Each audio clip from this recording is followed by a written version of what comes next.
بسم الله الرحمن الرحيم. الحمد لله الذي أنزل على عبده الكتاب ولم يجعل له عوجا قيما لينذر بأسا شديدا من لدنه ويبشر المؤمنين الذين يعملون الصالحات أن لهم أجرا حسنا ماكثين فيه أبدا وينذر الذين قالوا اتخذ الله ولدا ما لهم به من علم ولا لآبائهم كبرت كلمة تخرج من أفواههم إن يقولون إلا كذبا فلعلك باخع نفسك على آثارهم إن لم يؤمنوا بهذا الحديث أسفا إنا جعلنا ما على الأرض زينة لها لنبلوهم أيهم أحسن عملا وإنا لجاعلون ما عليها صعيدا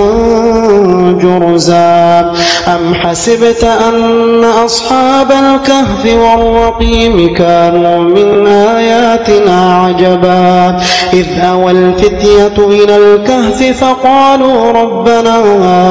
آتنا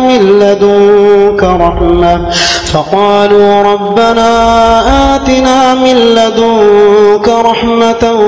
وهيئ لنا من أمرنا رشدا فضربنا على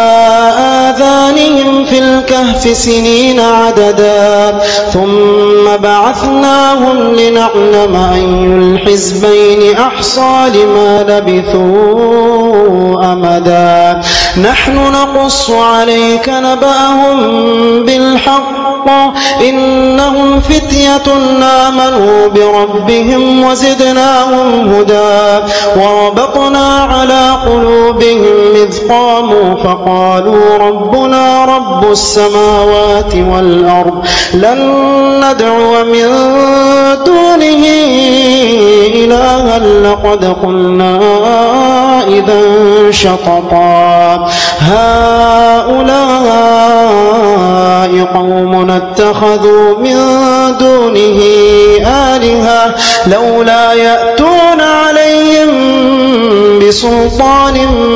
بين فمن أظلم ممن افترى على الله كذبا وإذ اعتزلتموهم وما يعبدون إلا الله فأووا إلى الكهف ينشر لكم ربكم من رحمته ويهيئ لكم من أمركم مرفقا وترى الشمس إذا طلعت تزاور عن كهفهم ذات اليمين وإذا غربت تقرضهم ذات الشمال وهم في فجوة منه ذلك من آيات الله من يهد الله فهو المهتد ومن يضلل فلن تجد له وليا مرشدا وتحسبهم أيقاظا وهم رقود ونقلبهم ذات اليمين وذات الشمال وكلبهم باسط ذراعيه بالوصيد لو اطلعت عليهم لوليت منهم فرارا ولملئت منهم رعبا وكذلك بعثناهم ليتساءلوا بينهم قال قائل منهم كم لبثتم قالوا لبثنا يوما أو بعض يوم قالوا ربكم أعلم بما لبثتم فابعثوا أحدكم بورقكم هذه إلى المدينة فلينظر أيها أزكى طعاما فليأتكم برزق منه وليتلطف ولا يشعرن بكم أحدا إنهم إن يظهروا عليكم يرجموكم أو يعيدوكم في ملتهم ولن تفلحوا إذا أبدا وكذلك أعثرنا عليهم ليعلموا أن وعد الله حق وأن الساعة لا ريب فيها إذ يتنازعون بينهم أمرهم فقالوا ابنوا عليهم بنيانا ربهم أعلم بهم قال الذين غلبوا على أمرهم لنتخذن عليهم مسجدا سيقولون ثلاثة رابعهم كلبهم ويقولون خمسة سادسهم كلبهم رجما بالغيب ويقولون سبعة وثامنهم كلبهم قل ربي أعلم بعدتهم ما يعلمهم إلا قليل فلا تمار فيهم إلا مراء ظاهرا ولا تستفت فيهم منهم أحدا ولا تقولن لشيء إني فاعل ذلك غدا إلا أن يشاء الله واذكر ربك إذا نسيت وقل عسى أن يهديني ربي لأقرب من هذا رشدا ولبثوا في كهفهم 300 سنين وازدادوا 9 قل الله أعلم بما لبثوا له غيب السماوات والأرض أبصر به وأسمع ما لهم من دونه من ولي ولا يشرك في حكمه أحدا واتل ما أوحي إليك من كتاب ربك لا مبدل لكلماته ولن تجد من دونه ملتحدا واصبر نفسك مع الذين يدعون ربهم بالغداة والعشي يريدون وجهه ولا تعد عيناك عنهم تريد زينة الحياة الدنيا ولا تطع من أغفلنا قلبه عن ذكرنا واتبع هواه وكان أمره فرطا وقل الحق من ربكم فمن شاء فليؤمن ومن شاء فليكفر إنا أعتدنا للظالمين نارا أحاط بهم سرادقها وإن يستغيثوا يغاثوا بماء كالمهل يشوي الوجوه بئس الشراب وساءت مرتفقا إن الذين آمنوا وعملوا الصالحات إنا لا نضيع أجر من أحسن عملا أولئك لهم جنات عدن تجري من تحتهم الأنهار يحلون فيها من أساور من ذهب ويلبسون ثيابا خضرا من سندس واستبرق متكئين فيها على الأرائك نعم الثواب وحسنت مرتفقا واضرب لهم مثل الرجلين جعلنا لأحدهما جنتين من أعناب وحففناهما بنخل وجعلنا بينهما زرعا كلتا الجنتين آتت أكلها ولم تظلم منه شيئا وفجرنا خلالهما نهرا وكان له ثمر فقال لصاحبه وهو يحاوره أنا أكثر منك مالا وأعز نفرا ودخل جنته وهو ظالم لنفسه قال ما أظن أن تبيد هذه أبدا وما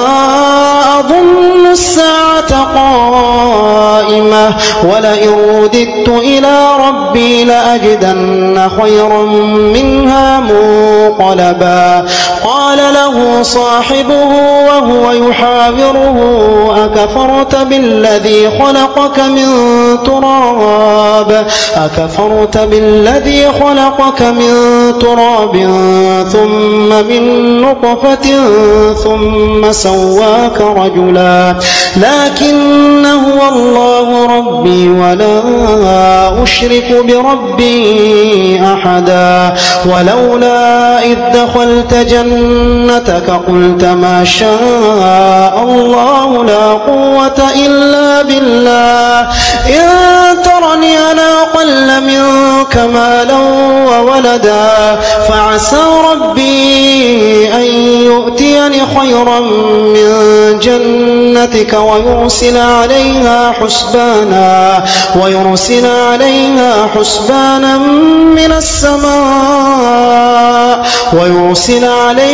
حسبانا من السماء فتصبح صعيدا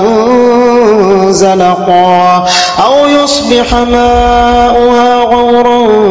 فلن تستطيع له طلبا وأحيط بثمره فأصبح يقلب كفيه على ما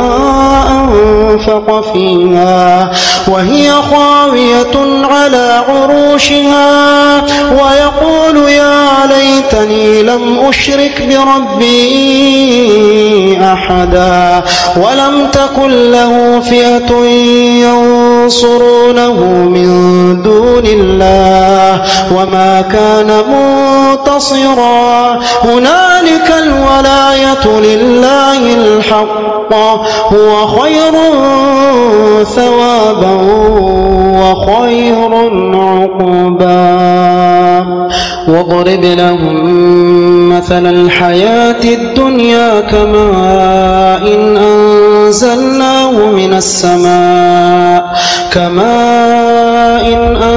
أنزلناه من السماء فاختلط به نبات الأرض فأصبح هشيما تذروه الرياح وكان الله على كل شيء مقتدرا المال والبنون زينة الحياة الدنيا والباقيات الصالحات خير عند ربك ثوابا وخير أملا ويوم نسير الجبال وترى الأرض بارزة وحشرناهم فلم نغادر منهم أحدا وعرضوا على ربك صفا لقد جئتمونا كما خلقناكم أول مرة بل زعمتم أن لن نجعل لكم موعدا ووضع الكتاب فترى المجرمين مشفقين مما فيه ويقولون يا ويلتنا ما لهذا الكتاب لا يغادر صغيرة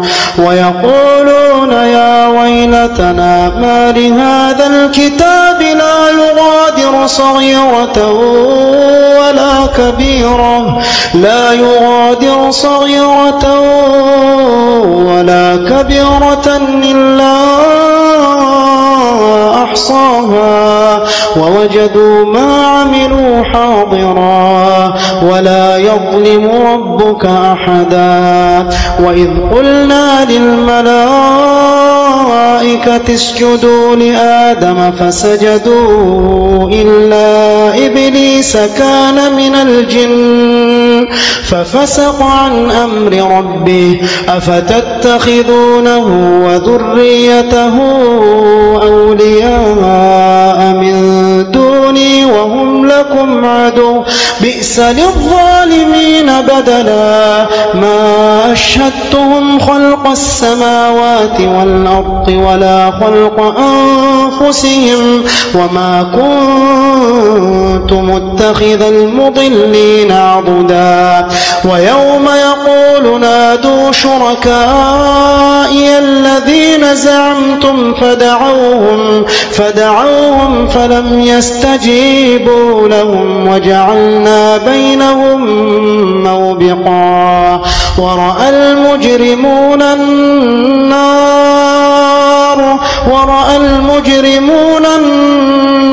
فظنوا أنهم مواقعوها ولم يجدوا عنها مصرفا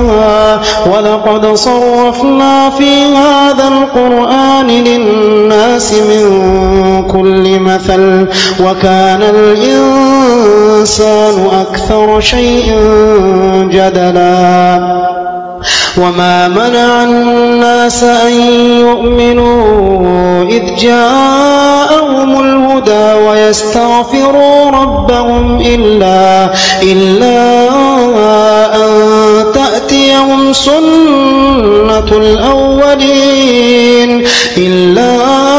أن تأتيهم سنة الأولين أو يأتيهم العذاب قبلا وما نرسل المرسلين إلا مبشرين ومنذرين ويجادل الذين كفروا بالباطل ليدحضوا به الحق واتخذوا آياتي وما أنذروا هزوا ومن أظلم ممن ذكر بآيات ربه فأعرض عنها ونسي ما قدمت يداه إنا جعلنا على قلوبهم أكنة أن يفقهوه وفي آذانهم وقرا وإن تدعوهم إلى الهدى فلن يهتدوا إذا أبدا وربك الغفور ذو الرحمة لو يؤاخذهم بما كسبوا لعجل لهم العذاب بل لهم موعد لن يجدوا من دونه موئلا وتلك القرى أهلكناهم لما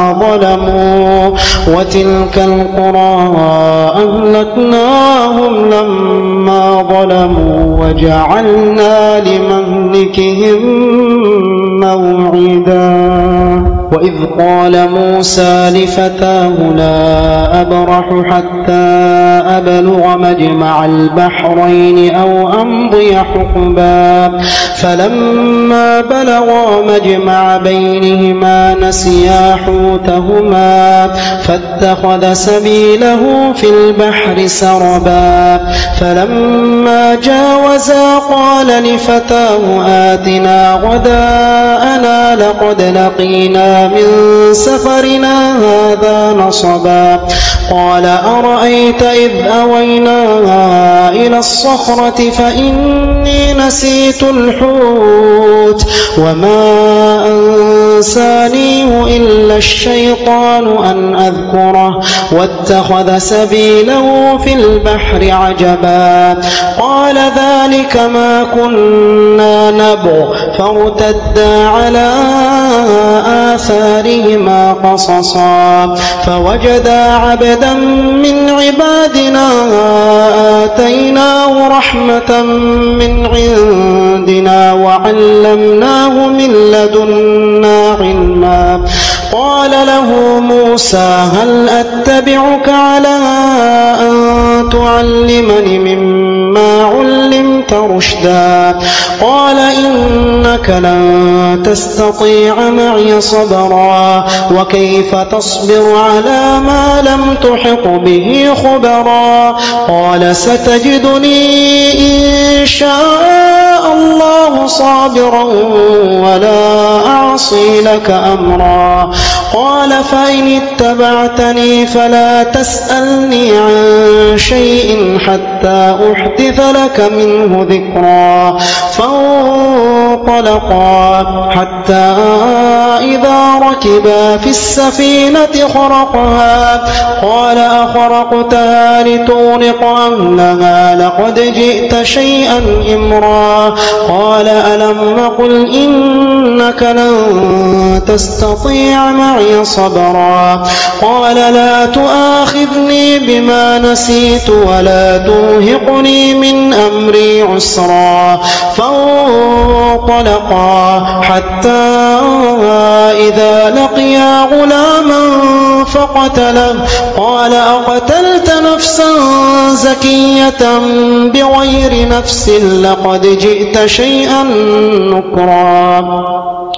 قال ألم أقل لك إنك لن تستطيع معي صبرا قال إن سألتك عن شيء بعدها فلا تصاحبني قد بلغت من لدني عذرا فانطلقا حتى إذا أتيا أهل قرية استطعما أهلها فأبوا أن يضيفوهما فوجدا فيها جدارا يريد أن ينقض فأقامه قال لو شئت لاتخذت عليه أجرا قال هذا فراق بيني وبينك سأنبئك بتأويل ما لم تستطع عليه صبرا أما السفينة فكانت لمساكين يعملون في البحر فأردت أن أعيبها وكان وراءهم ملك يأخذ كل سفينة غصبا وأما الغلام فكان أبواه مؤمنين فخشينا أن يرهقهما طغيانا وكفرا فأردنا أن يبدلهما ربهما خيرا منه زكاة وأقرب رحما وأما الجدار فكان لغلامين يتيمين في المدينة وكان تحته كنز لهما وكان أبوهما صالحا فأراد ربك أن يبلغا أشدهما ويستخرجا كنزهما رحمة من ربك وما فعلته عن أمري ذلك تأويل ما لم تستطع عليه صبرا ويسألونك عن ذي القرنين قل سأتلو عليكم منه ذكرا إنا مكنا له في الأرض وآتيناه من كل شيء سببا فأتبع سببا حتى إذا بلغ مغرب الشمس وجدها تغرب في عين حمئة ووجد عندها قوما قلنا يا ذا القرنين إما أن تعذب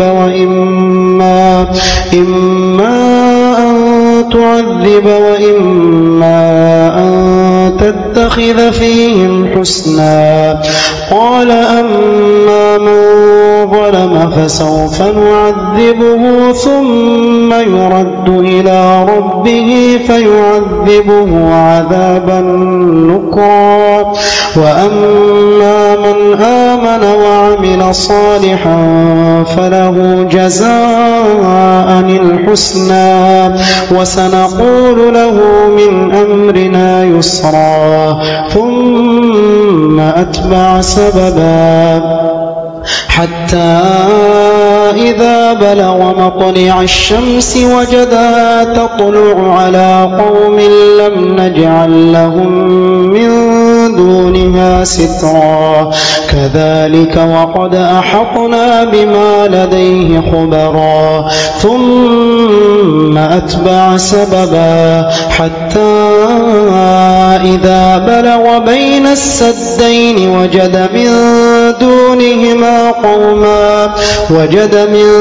دونهما قوما لا يكادون يفقهون قولا قالوا يا ذا القرنين إن يأجوج ومأجوج مفسدون في الأرض فهل نجعل لك خرجا على أن تجعل بيننا وبينهم سدا قال ما مكني فيه ربي خير فأعينوني بقوة أجعل بينكم وبينهم ردما آتوني زبر الحديد حتى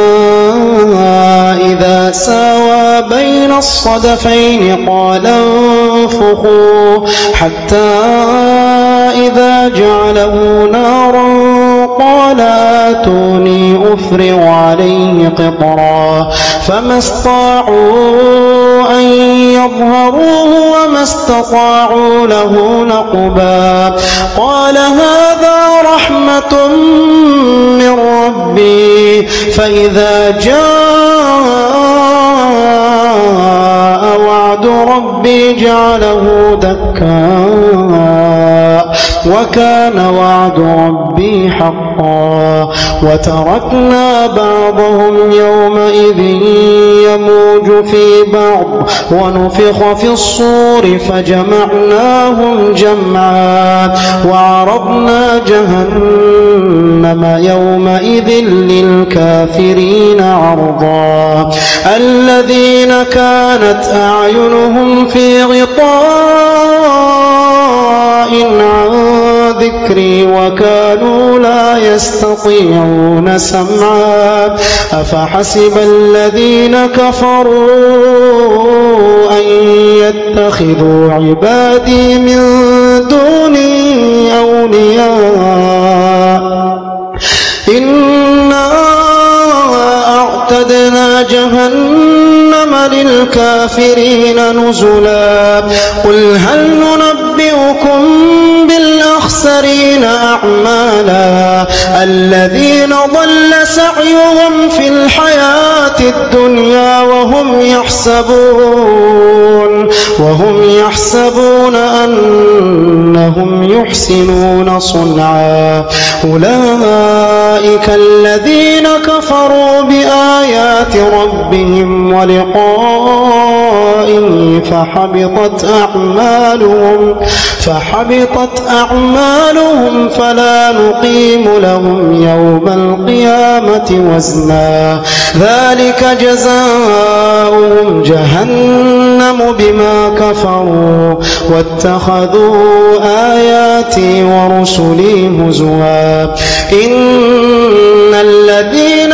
آمنوا وعملوا الصالحات كانت لهم جنات الفردوس نزلا خالدين فيها لا يبغون عنها حولا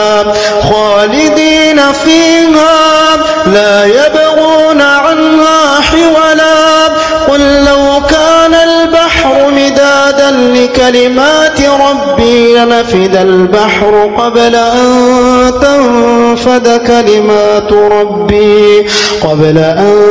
تنفد كلمات ربي ولو جئنا بمثله مددا قل إنما